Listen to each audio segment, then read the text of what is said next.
Cordial saludo, apreciados. Con gozo compartimos con ustedes un nuevo mensaje de esperanza. Vamos a hablar en estos minutos acerca de la oración. Y vamos a hacerlo en el contexto de una historia que todos ustedes conocen, el edicto del rey de Persia, que llevó a Daniel al foso de los leones. Como es una historia bien conocida, vamos a leer solamente los versos 3, 4 y 5 y después el 10. El verso 3 dice así: pero Daniel mismo era superior a estos sátrapas y gobernadores, porque había en él un espíritu superior, y el rey pensó en ponerlo sobre todo el reino. Entonces los gobernadores y sátrapas buscaban ocasión para acusar a Daniel en lo relacionado al reino, mas no podían hallar ocasión alguna o falta, porque él era fiel y ningún vicio ni falta fue hallada en él. Entonces dijeron aquellos hombres: no hallaremos contra este Daniel ocasión alguna para acusarle, si no lo hallamos contra él en relación con la ley de su Dios. En primer lugar, desarrollamos tres breves ideas de estos tres versículos. Y es que, según dice el registro bíblico, Daniel tenía algo que era diferente a sus compañeros. Daniel era un hombre de política, era un hombre de gobierno, era un estadista, pero le tocó vivir en un ambiente bastante corrupto. Sus compañeros, ávidos del poder, cuando vieron que este era un hombre de un estilo de vida que le había hecho prosperar y ganar el aprecio del rey, buscaron todo tipo de componendas y de maquinaciones para quitarlo del camino. Pero la Biblia dice que él era de un espíritu superior. ¿Cuál era la razón por la que Daniel tenía un espíritu superior? Yo creo que esto lo encontramos en el resto de la lectura del capítulo y también aparece en el primer capítulo de Daniel. Daniel era un hombre de oración. Daniel era un hombre de comunión. ¿Recuerdan de Jesús? Dice uno de los evangelios que nunca ha hablado hombre como él. Y hay otro autor posterior que dice, porque nunca hombre vivió como él. Y podríamos decir, porque nunca alguien ha orado como él. Así que Daniel era un hombre de oración. Y esto, según lo que dice el versículo 4, le causó problemas. Cuando alguien quiere ser fiel a Dios, dice la Escritura, que padecerá persecución. Así que los compañeros de gobierno de Daniel le tendieron una trampa a él y al rey. Hicieron firmar un edicto para que Daniel tuviese que elegir entre su trabajo y su religión. El verso 4 menciona que ellos inicialmente intentaron encontrar algún error en la gestión de Daniel, pero no lo encontraron, porque Daniel era una persona coherente. No solamente era un hombre espiritual, no solamente era un hombre de bien en la iglesia, era también una persona de buen testimonio, y en su trabajo así lo evidenciaba.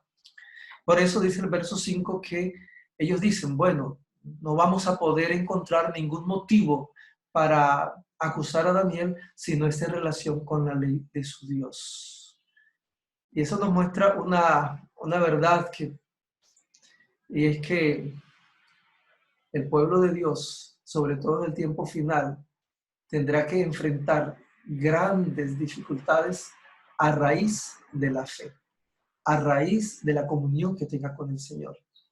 El verso 10 dice, cuando Daniel supo que el edicto había sido firmado, entró en su casa y abiertas las ventanas de su cámara que daban hacia Jerusalén, se arrodillaba 3 veces al día y oraba y daba gracias delante de su Dios como lo solía hacer antes. Yo quiero enfatizar, apreciados, aquí en este pasaje lo siguiente.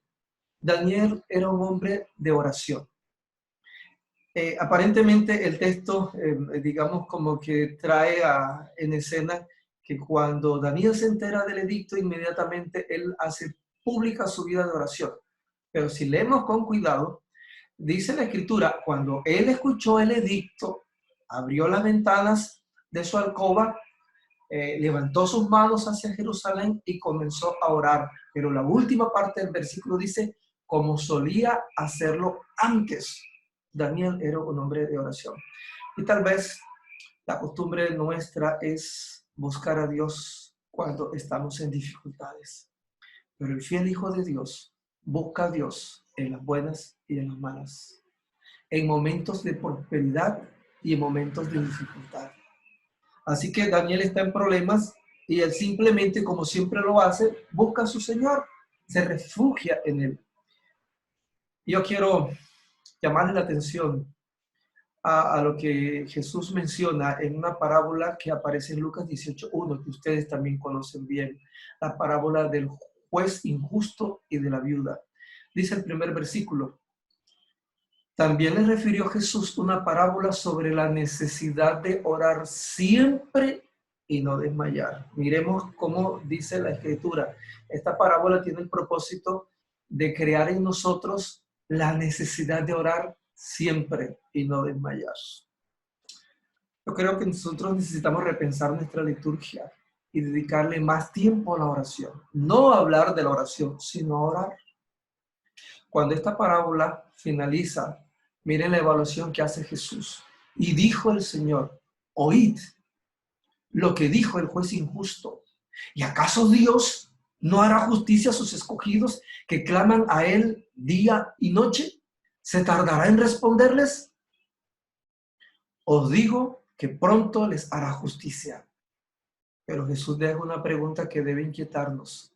Pero cuando venga el Hijo del Hombre, ¿hallará fe en la tierra? El Señor quiere que nosotros seamos hombres y mujeres de oración. La invitación del apóstol Pablo, cuando le escribe a la iglesia de Tesalónica, su primera carta, capítulo 5, versículo 17, dice: orad sin cesar. La oración, apreciados, debe ser un estilo de vida. Nosotros siempre hemos creído y hemos dicho que la oración es el aliento del alma. Pues es hora que dediquemos más tiempo a respirar espiritualmente. Es imposible que florezca la espiritualidad cuando se descuida la oración, dice Camino de Cristo. Y yo quiero culminar esta breve reflexión, apreciados, con lo que dice el salmista. Capítulo 55, versos 16 y 17. En cuanto a mí, a Dios clamaré, y Jehová me salvará. Tarde y mañana, y a mediodía oraré y clamaré, y Él oirá mi voz. Como fiel hijo de Dios del Antiguo Testamento, Daniel oraba 3 veces en el día: en la hora tercera, en la hora novena y en la hora sexta. La hora tercera y novena, la hora del sacrificio matutino y vespertino, y posteriormente también el pueblo adoptó orar en la hora sexta. ¿Cuánto tiempo dedicamos nosotros a la oración? Hoy, cuando la iglesia está enfatizando la oración en todos los niveles, yo creo que vale la pena que nosotros adaptemos nuestra vida a un estilo de vida de oración. En cuanto a mí, dice el salmista, a Dios clamaré y Él me salvará. Tarde y mañana, y a mediodía oraré y clamaré, y Él oirá mi voz. Oramos. Querido Padre que estás en los cielos, el libro de Isaías dice que tú te maravillas cuando buscaste un hombre que hiciese valla y no lo encontraste. Y tú hoy necesitas hombres y mujeres de oración, que clamemos no solamente por nuestras necesidades, que clamemos por las necesidades del mundo, que clamemos por nuestra patria, por nuestra sociedad, por aquellos que perecen sin salvación. Te pedimos, Padre querido, que tú nos muevas a la oración, que desde la intimidad de nuestros hogares, de nuestras habitaciones, clamemos al cielo y que por tu gracia, Señor, podamos ver cómo tú te mueves y derramas bendiciones sobre este mundo y sobre tus hijos, sobre tu pueblo. Danos tu bendición, Señor, en este día y a cada uno de nuestros amigos. Lo pedimos, lo suplicamos en Cristo Jesús. Amén. Amén. Que el Señor te bendiga.